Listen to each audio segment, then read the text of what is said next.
اقرأ أما أقري وكلمتي أجوه الرسي إلى جسد جي أعلم الخلق وأشرفهم نبينا محمد عليه الصلاة والسلام تاسين وحي موجينيسا أهمية يقيمها أي أقرنت أولا ذهي آذنها الدنيا آخربا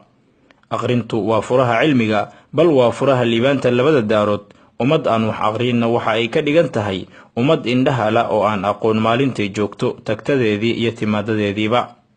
وحا لوريا إن لويديي أميركي مؤمنين تا مأمون بن هارون الرشيد وحمع محا أقمع كل كاس أيو يري عقلية ددك أو لود الحيستغو تاس أو معنهيدو يهي إن سمير له لو أقريو كتبتي أي قرين سيدوك لفيلسوف كيرير فرنسا فولتير أيا إسنقدي سلويديي عده هقامين دون تبشريدا ساوحو يري وحا هقامين دونا كو ذي يقانا سيدا وحلو أقريو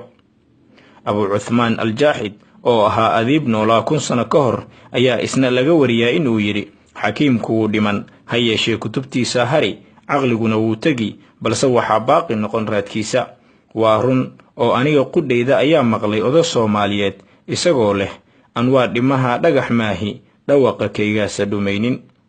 la hubsayo waxa rumoobay hadalkii Montaigne ee ahaa in aad wax aqriso waxa ay ka dhigan tahay inaad hesho saaxiib cusub ardadii Arasto فيلسوفكي reer Yunan ayaa dhankooda ka ilduufin inay weydiiyaan macallinkooda bal sida uu ku garto mustawaha iyo qiimaha qof leeyahay waxa uu ku jawaab celiyay waxaan weydiiyaa meeqa buug ayuu akhriyaa iyo muxuu akhriyaa